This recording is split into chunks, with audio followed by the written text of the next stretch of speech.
ಓಂ ಶ್ರೀ ಗುರು ಬಸವಲಿಂಗಾಯ ನಮಃ. ಎಲ್ಲರಿಗೂ ಶುಭ ಸಂಜೆಯ ಶುಭಾಶಯಗಳು. ನಾನು ರಶ್ಮಿ ಅಂಗಡಿ. ಬನ್ನಿ ನನ್ನ ಜೊತೆ ಕೆಲವು ಮಹತ್ವದ ಕ್ಷಣಗಳಿಗೆ ಸಾಕ್ಷಿಯಾಗೋಣ.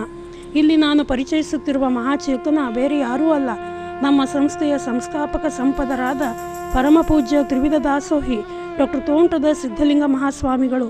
ಅವರ ಬದುಕಿನ ಮತ್ತು ಸಾಧನೆಯ ಅಮೋಘ ಕ್ಷಣಗಳು ಮತ್ತು ಭಾವಚಿತ್ರಗಳೊಂದಿಗೆ.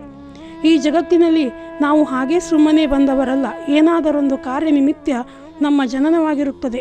ಆದರೆ ಅದನ್ನು ಅರ್ಥೈಸಿಕೊಂಡವರೇ ವಿರಳ, ಅದನ್ನು ಬದುಕಿದವರಂತೂ ಇನ್ನೂ ವಿರಳ. ಅಂತಹ ವಿರಳರಲ್ಲಿ ತೋರು ಬೆರಳಾದವರು ಡಾಕ್ಟರ್ ತೋಂಟದ ಸಿದ್ಧಲಿಂಗ ಮಹಾಸ್ವಾಮಿಗಳು. ಬದುಕು ಭವವೆಂದು ಬಂದದ್ದು, ಬದುಕು ಭವಮೀರಿ ನಿಂದದ್ದು, ಬದುಕು ಅನುಭಾವಿಯಾಗಿ ಸಂದದ್ದು ಈ ನಮ್ಮ ಅಪರೂಪದ ಚೇತನ. ಅಂತಹ ಅಪರೂಪದ ಚೇತನ ಇಂದಿನ ನಮ್ಮ ಹೆಮ್ಮೆ. ನಾವು ಅವರ ಬೆವರಿನ, ಶ್ರಮದ, ಚಿಂತನೆಯ, ವೈಚಾರಿಕತೆಯ ಪ್ರತಿಫಲಗಳನ್ನು ಅನುಭವಿಸುತ್ತಿರುವ ಸುದೈವಿಗಳು. ಅವರು ನೀಡಿದ ನೆರಳು ಬೆಳಕು ನಮ್ಮ ನಿಮ್ಮ ಬದುಕನ್ನು ಹದವಾಗಿಸಿದೆ. ಅವರ ಚಿಂತನೆಗಳಿಗೆ ಸ್ಪಂದಿಸಿ ನಾವು ಅವರಿಗೆ ಭಾವಪೂರ್ಣ ನಮನಗಳನ್ನು ಸಲ್ಲಿಸುವ ಪರ್ವಕಾಲವಿದು. ಅವರ ಬದುಕನ್ನು ಸಂಕ್ಷಿಪ್ತವಾಗಿ ಅವಲೋಕಿಸುವುದೇ ಈ ಕಲ್ಯಾಣದ ಹಾದಿ. ಬನ್ನಿ, ಈ ಕಲ್ಯಾಣದ ಹಾದಿಯಲ್ಲಿ ಕೆಲವು ಕ್ಷಣ ನಾವು ನೀವು ಕೂಡಿ ಸಾಗೋಣ. ಶ್ರೀಗಳು ಇಂದಿನ ವಿಜಯಪುರ ಜಿಲ್ಲೆಯ ಸಿಂಧಗಿಯಲ್ಲಿ 21 ಫೆಬ್ರವರಿ 1949 ಜನಿಸಿದರು. ತಂದೆ ಮರಯ್ಯ, ತಾಯಿ ಶಂಕರವ್ವ. ಈ ದಂಪತಿಗಳ ಮುದ್ದು ಮಗನಾಗಿ ಶ್ರೀಗಳು ಬೆಳೆದು ಬಂದರು. ಶ್ರೀಗಳ ಪೂರ್ವಾಶ್ರಮದ ಹೆಸರು ಸಿದ್ದರಾಮದೇವರು. ಅವರ ಮನೆತನದ ಮತ್ತೊಂದು ಮಹಾಚೇತನ ಶ್ರೀ ಶಾಂತವೀರ ಪಟ್ಟಾಧ್ಯಕ್ಷರು. ಇವರು ಶ್ರೀಗಳ ದೊಡ್ಡಪ್ಪ. ಆಯುರ್ವೇದ ಔಷಧ ಪದ್ಧತಿಯನ್ನು ಅನುಸರಿಸಿ ಭಕ್ತರಿಗೆ ವೈದ್ಯರೂ ಆಗಿದ್ದರು. ಕುಮಾರೇಶ್ವರ ಧಾರ್ಮಿಕ ಪಾಠಶಾಲೆಗಳ ಸಂಸ್ಥಾಪಕರು ಇವರು.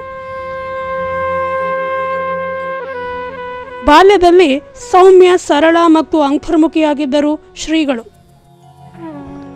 ದೊಡ್ಡಪ್ಪ ಶಾಂತವೀರ ಶ್ರೀಗಳ ಸತತ ಒಡನಾಟ, ಅವರ ಕೆಲಸ ಕಾರ್ಯಗಳಲ್ಲಿ ಸಹಾಯ ಮಾಡುವುದು, ಆಯುರ್ವೇದ ವನಸ್ಪತಿ ಔಷಧಿಗಳನ್ನು ಕುಟ್ಟಿ ಪುಡಿ ಮಾಡುವುದು, ದೊಡ್ಡಪ್ಪ ಬರೆದ ಪತ್ರಗಳನ್ನು ಅಂಚೆ ಪೆಟ್ಟಿಗೆಗೆ ಹಾಕಿ ಬರುವುದು, ಈ ರೀತಿ ಸರಳವಾದ ಬಾಲ್ಯ ಅವರದಾಗಿತ್ತು. ಬಾಲ್ಯದಲ್ಲಿ ಸ್ವಾಮೀಜಿ ಆಗಬೇಕು ಎನ್ನುವ ಆಸೆಯನ್ನಾಗಲಿ ಕನಸನ್ನಾಗಲಿ ಇಟ್ಟುಕೊಂಡವರಲ್ಲ. ಆದರೆ ಶಿಕ್ಷಣಕ್ಕಾಗಿ ಹುಬ್ಬಳ್ಳಿಯ 3000 ಮಠಕ್ಕೆ ಸೇರಿದಾಗ ಶ್ರೀಗಳ ವ್ಯಕ್ತಿತ್ವವೇ ಬದಲಾಗಿ ಹೋಯಿತು. ಚಿಕ್ಕಂದಿನಿಂದಲೇ ಶ್ರೀಗಳ ವಿಚಕ್ಷಣ ಬುದ್ಧಿಶಕ್ತಿ, ಸಾಮರ್ಥ್ಯವನ್ನು ಶಾಂತವೀರ ಶ್ರೀಗಳು ಗಮನಿಸಿದ್ದರು. ತಮ್ಮ ಪೀಠಕ್ಕೆ ಈ ಉದಯೋನ್ಮುಖ ಬಾಲಕನೇ ಸೂಕ್ತ ಎಂದು ಗುರುತಿಸಿಕೊಂಡಿದ್ದರು.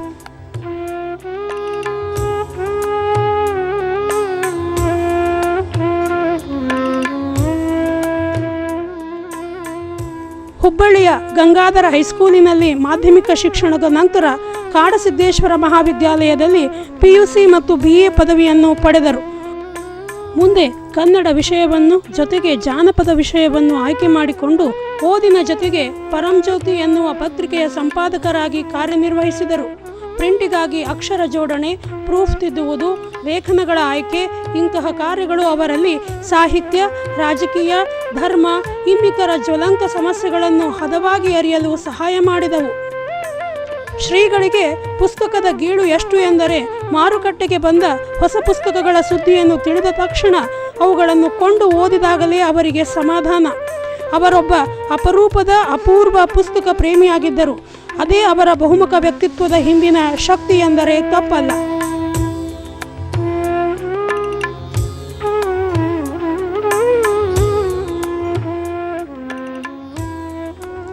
ಮೂಲತಃ ಕವಿ ಮನೋಧರ್ಮದ ಶ್ರೀಗಳು ಪ್ರಾರಂಭದಲ್ಲಿ ಕೆಲವು ಕವನಗಳನ್ನು ಬರೆಯುತ್ತಿದ್ದರು. ವರಕವಿ ದ ರಾ ಬೇಂದ್ರೆಯವರ ಅಧ್ಯಕ್ಷತೆಯಲ್ಲಿ ನಡೆದ ಕವಿಗೋಷ್ಠಿಯೊಂದರಲ್ಲಿ ಕವನ ವಾಚನ ಮಾಡಿದ್ದರು. ಕವಿ ಬೇಂದ್ರೆ ಕೂಡ ಇವರ ಪ್ರತಿಭೆಗೆ ಮನಸೋತಿದ್ದರು. ಅದಾಗ ತಾನೇ MA ಮುಗಿಸಿದ್ದ ಶ್ರೀಗಳು ಆಕಸ್ಮಿಕವಾಗಿ ಗದುಗಿನ ಮಠದ ಲಿಂಗಾಯತ ಪ್ರಗತಿಶೀಲ ಯುವಕ ಸಂಘದ ಆಹ್ವಾನದ ಮೇರೆಗೆ ಪ್ರವಚನಕ್ಕಾಗಿ ಬಂದರು. ಅದ್ಯಾವ ಪುಣ್ಯ ಗಳಿಗೆಯೋ ಏನೋ, ಗದುಗಿನ ಭಕ್ತರು ಅವರಲ್ಲಿ ಅಸಾಮಾನ್ಯ ಚೈತನ್ಯವನ್ನು ಕಂಡುಕೊಂಡರು. ಇವರೇ ತಮ್ಮ ಗದುಗಿನ ಮಠಕ್ಕೆ ಸೂಕ್ತವಾದ ಪೀಠಾಧಿಪತಿಗಳು ಎಂದು ನಿರ್ಧರಿಸಿಬಿಟ್ಟರು. ಆದರೆ ಶಾಂತವೀರ ಪಟ್ಟಾಧ್ಯಕ್ಷರು ಈ ಮಹಾಶಕ್ತಿಯನ್ನು ಬಿಟ್ಟುಕೊಡಲು ನಿರಾಕರಿಸಿದರು. ಗದುಗಿನ ಭಕ್ತರ ಅವಿರತ ಹರಸಾಹಸದ ಮುಂದೆ ಶಾಂತವೀರರು ತಲೆಬಾಗಲೇಬೇಕಾಯಿತು. ಜುಲೈ 29, 1974 ತೋಂಟದಾರ್ಯ ಮಠಕ್ಕೆ 19ನೆಯ ಪೀಠಾಧಿಪತಿಗಳಾಗಿ ಸಿದ್ದರಾಮದೇವರ ಪಟ್ಟಾಧಿಕಾರ ವಿಜೃಂಭಣೆಯಿಂದ ಜರುಗಿತು. ಅಂದಿನಿಂದ ಅವರು ಜಗದ್ಗುರು ತೋಂಟದ ಸಿದ್ಧಲಿಂಗ ಮಹಾಸ್ವಾಮಿಗಳು ಎಂಬ ನೂತನ ಅಭಿಧಾನದಿಂದ ಕರೆಯಲ್ಪಟ್ಟರು. ಅಲ್ಲಿಂದ ಶುರುವಾದದ್ದೇ ಕ್ರಾಂತಿಯ ಕಾರುಣ್ಯ.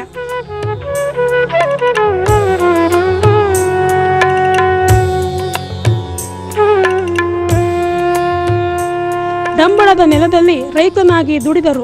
ಗದುಗಿನ ಸಾಮಾಜಿಕ ನೆಲದಲ್ಲಿ ಸಮಾನತೆಯ ಪ್ರಯೋಗವನ್ನು ಕೈಗೊಂಡರು. ಕಾಲಗತಿಯಲ್ಲಿ ಬಸವಣ್ಣನ ಕಾಯಕ ದಾಸೋಹಗಳ ಸಮಬಾಳು ಸಮಪಾಲು ತತ್ವಗಳನ್ನು ಯಶಸ್ವಿಯಾಗಿ ಜಾರಿಗೆ ತಂದರು. ಅವರ ಶಿಕ್ಷಣ, ಕೃಷಿ, ಮೂಢನಂಬಿಕೆ ವಿರೋಧ, ಬಡವ ಬಲ್ಲಿದರಿಗೆ, ದೀನ ದಲಿತರಿಗೆ ತೆರೆದ ಮುಕ್ತ ಮನಸ್ಸು ಮಠದ ಪ್ರಾಂಗಣವನ್ನು ಧಾರ್ಮಿಕ ಹಿನ್ನೆಲೆಯಿಂದ ಸಾಮಾಜಿಕ ಹಿನ್ನೆಲೆಗೆ ಏರಿಸಿತು. ಧಾರ್ಮಿಕ ಸ್ತರದ ಜಾತ್ರೆಗಳನ್ನು ಸಮಾಜೋಧಾರ್ಮಿಕ ಸ್ತರಗಳಲ್ಲಿ ಬದಲಿಸಿದ ಹೆಗ್ಗಳಿಕೆ ಶ್ರೀಗಳಿಗೆ ಸಲ್ಲುತ್ತದೆ. ಇವನಾರವ ಎಂದೆನಿಸಗಿರಯ್ಯ, ಇವ ನಮ್ಮವ ಎಂದೆನಿಸಯ್ಯ, ಕೂಡಲ ಸಂಗಮದೇವ ಎನ್ನುವಂತೆ ಎಲ್ಲರಿಗೂ ಮತ ಧರ್ಮದ ಹಂಗು ಮೀರಿ ತಾಯಿಯಾದರು. ತ್ರಿವಿಧ ದಾಸೋಹದ ಮೂಲಕ ಕರುನಾಡಿಗೆಲ್ಲ ಅನುಭಾವದ ಅಡುಗೆಯನ್ನು ಉಣಬಡಿಸಿದರು.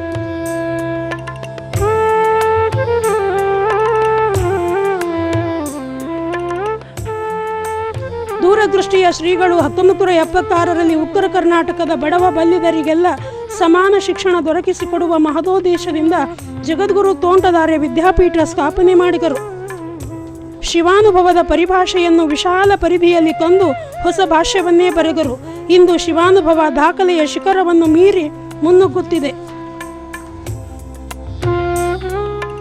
ಕಾವಿ ವಸ್ತ್ರಗ ವೀರ ಸನ್ಯಾಸಿ ವಿವೇಕಾನಂದರ ನೆನಪುಗಳನ್ನು ಮತ್ತೆ ಮರುಕಳಿಸಿದರು. 1975ರಲ್ಲಿ ಲಿಂಗಾಯತ ಅಧ್ಯಯನ ಸಂಸ್ಥೆ ಪ್ರಾರಂಭಿಸಿದರು. ಆ ಮೂಲಕ ಪುಸ್ತಕ ಸಂಸ್ಕೃತಿಯ ಅನಾವರಣ ಮಾಡಿದರು. ಸಮಾಜಕ್ಕಾಗಿ ದುಡಿದ ಮಹನೀಯರನ್ನು ಪುಣ್ಯಪುರುಷ ಮಾಲಿಕೆಯಡಿ ಜೀವಂತವಾಗಿಟ್ಟರು.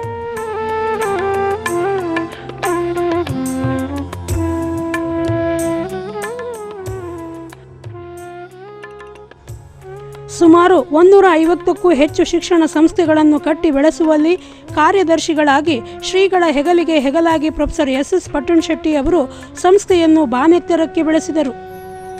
1982ರಲ್ಲಿ ಶ್ರೀಗಳು ಮಾತನಾಡಿದ ಮಾತುಗಳು ಗೋಕಾಕ್ ಚಳುವಳಿಗೆ ಮುನ್ನುಡಿ ಬರೆದವು. ಕನ್ನಡ ಮತ್ತು ಕನ್ನಡಿಗರ ಸಾರ್ವಭೌಮತ್ವವನ್ನು ಎತ್ತಿ ಹಿಡಿದು ಕನ್ನಡ ಜಗದ್ಗುರುಗಳಾದರು. ಜನವರಿ 12ರಂದು 1994ರಂದು ಕಲಬುರಗಿ ವಿಶ್ವವಿದ್ಯಾಲಯ ಗೌರವ ಡಾಕ್ಟರೇಟ್ ನೀಡಿ ತನ್ನ ಘನತೆಯನ್ನು ಹೆಚ್ಚಿಸಿಕೊಂಡಿತು. ಕನ್ನಡಕ್ಕೂ ಶ್ರೀಗಳಿಗೂ ಅವಿನಾಭಾವ ಸಂಬಂಧ. ನವೆಂಬರ್ 1, 1995ರಂದು ಕರ್ನಾಟಕ ರಾಜ್ಯೋತ್ಸವ ಪ್ರಶಸ್ತಿಯನ್ನು ಕರ್ನಾಟಕ ಸರ್ಕಾರ ನೀಡಿ ಗೌರವಿಸಿತು. ಪೀಠಾರೋಹಣದ ರಜತ ಮಹೋತ್ಸವದ ಸಂದರ್ಭದಲ್ಲಿ ಕಲ್ಯಾಣದ ಹಾದಿ ಎನ್ನುವ ಅಭಿನಂದನಾ ಕೃತಿಯನ್ನು ಸಮರ್ಪಿಸಲಾಯಿತು. ಲಿಂಗಾಯತ ಅಧ್ಯಯನ ಸಂಸ್ಥೆಯ ಮೂಲಕ ಸಾಂಕೇತಿಕವಾಗಿ 25 ಮೌಲಿಕ ಕೃತಿಗಳನ್ನು ಪ್ರಕಟಿಸಲಾಯಿತು. ಶಾಂತಿ, ಕೋಮು ಸೌಹಾರ್ದತೆಗೂ ಶ್ರೀಗಳು ಜನಪ್ರಿಯರು. ತಮ್ಮ ಮಠವನ್ನು ಸರ್ವಧರ್ಮದ ಜನರಿಗೂ ಮುಕ್ತವಾಗಿರಿಸಿದವರು. ಈ ರೀತಿಯ ಕಾರ್ಯಗಳನ್ನು ಗಮನಿಸಿ 2003ರಲ್ಲಿ ಭಾರತ ಸರ್ಕಾರ ಕೋಮು ಸೌಹಾರ್ದತಾ ಪ್ರಶಸ್ತಿಯನ್ನು ನೀಡಿ ಗೌರವಿಸಿತು. ಅದೇ ವರ್ಷ ದೆಹಲಿಯ ಜಾಟವಾ ಜನಾಂಗಕ್ಕೆ ಲಿಂಗ ದೀಕ್ಷೆ ನೀಡಿದರು. ಆ ಸಮುದಾಯದ ಜನರನ್ನು ಸಮಾಜದ ಮುಖ್ಯವಾಹಿನಿಗೆ ತರುವ ಕಾರ್ಯವನ್ನು ಮಾಡಿದರು.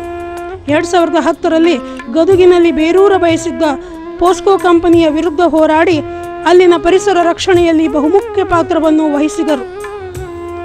ಬಸವ ಪಥದಲ್ಲೇ ಜೀವನವನ್ನು ಸವಿಸುತ್ತಾ ಬಸವಣ್ಣನವರ ತತ್ವಗಳ ಯಶಸ್ವಿ ಪ್ರಯೋಗ ಮಾಡುತ್ತಾ ಜನರ ಜೀವನವನ್ನು ಹಸನಾಗಿಸಿದ ಶ್ರೀಗಳು 2011ರಲ್ಲಿ ರಾಷ್ಟ್ರೀಯ ಬಸವ ಪುರಸ್ಕಾರ ಅರಸಿ ಬಂದಿತು. ಬಸವಣ್ಣನವರ ಆಚರಣೆಗಳು ಮಾನವತಾವಾದವನ್ನು ಸಾರುತ್ತವೆ. ಅವರಿಂದ ರಚಿಸಲ್ಪಟ್ಟ ಸಮುದಾಯಕ್ಕೆ ಸ್ವತಂತ್ರ ಮಾನ್ಯತೆ ಸಿಗಬೇಕು ಎಂದು 2017ರಲ್ಲಿ ಲಿಂಗಾಯತ ಸ್ವತಂತ್ರ ಧರ್ಮ ಹೋರಾಟಕ್ಕೆ ನೇತೃತ್ವ ವಹಿಸಿದರು. ನೆಲ ಜಲದಂತೆ ನಿಸರ್ಗ ಸಂರಕ್ಷಣೆಗೂ ಅವರ ಕೊಡುಗೆ ಅಪಾರ. ಕಪ್ಪತಗುಡ್ಡವನ್ನು ಸಂರಕ್ಷಣಾ ಪ್ರದೇಶ ಎಂದು ಘೋಷಿಸಬೇಕು ಎಂದು ಒತ್ತಾಯಿಸಿದರು. 1917ರಲ್ಲಿ ಕಪ್ಪತಗುಡ್ಡದ ರಕ್ಷಣೆಗಾಗಿ ಹೋರಾಟವನ್ನೇ ಪ್ರಾರಂಭಿಸಿದರು. ಅವರ ಸಂಪರ್ಕಕ್ಕೆ ಬರದ ಸಾಹಿತಿಗಳಿಲ್ಲ, ರಾಜಕಾರಣಿಗಳಿಲ್ಲ, ಕಲಾವಿದರಿಲ್ಲ, ಸಾಮಾನ್ಯರಿಲ್ಲ ಎಂದರೆ ಅತಿಶಯೋಕ್ತಿಯಲ್ಲ. ಅವರ ವಿಮರ್ಶಾ ಶಕ್ತಿ ಎಲ್ಲ ಕಡೆಗೂ ಪಸರಿಸಿಕೊಂಡಿತ್ತು.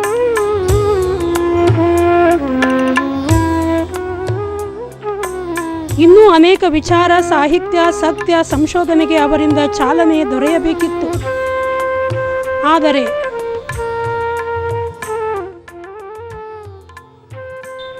ಶರಣರಿಗೆ ಮರಣವೇ ಮಹಾನವಮಿ ಎನ್ನುವಂತೆ ಅಕ್ಟೋಬರ್ 20, 2018 ಮಹಾನವಮಿಯ ದಿನ ಬನ್ನಿಯನ್ನು ಮುಡಿದು ಬಸವನಲ್ಲಿ ಲೀನವಾದರು ಶ್ರೀಗಳು.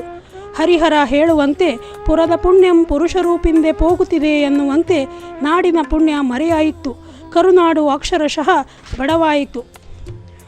ನೀವು ಹಚ್ಚಿಟ್ಟ ಹಣತೆಗಳು ನಾವು ನಿಮ್ಮ ಆಶಯದಂತೆ ಬೆಳಗುವೆವು. ಇದೋ ನಿಮಗೆ ನಮ್ಮ ಭಾವಪೂರ್ಣ ನಮನಗಳು. ನಿಮ್ಮ ಸದಾಶಯಗಳ ಕೊಂಡಿ ಕಳಚಿಕೊಂಡಿಲ್ಲ. ಶ್ರೀ ಸಿದ್ಧರಾಮ ಮಹಾಸ್ವಾಮಿಗಳ ರೂಪದಲ್ಲಿ ಮರುಹುಟ್ಟು ಪಡೆದುಕೊಂಡಿವೆ. ಶ್ರೀ ಜಗದ್ಗುರು ತೋಂಟದ ಡಾಕ್ಟರ್ ಸಿದ್ಧರಾಮ ಮಹಾಸ್ವಾಮಿಗಳಿಗೆ ಸಾದರ ಪ್ರಣಾಮಗಳು. ಕೊನೆಯದಾಗಿ ಸದಾವಕಾಲವೂ ಸ್ಮರಣೀಯರಾದ ಬಸವಾದಿ ಪ್ರಮುಖರನ್ನು ಜಗತ್ತಿನ ಎಲ್ಲ ದಾರ್ಶನಿಕರನ್ನು ನೆನೆದು ಎನ್ನುವ ಶ್ರೀಗಳ ಕಂಚಿನ ಕಂಠದ ಧ್ವನಿಯನ್ನು ಮನದಲ್ಲಿ ನೆನೆದು ಈ ಕಲ್ಯಾಣದ ಹಾದಿಗೆ ವಿರಾಮ ನೀಡುತ್ತಿದ್ದೇನೆ. ಧನ್ಯವಾದಗಳು.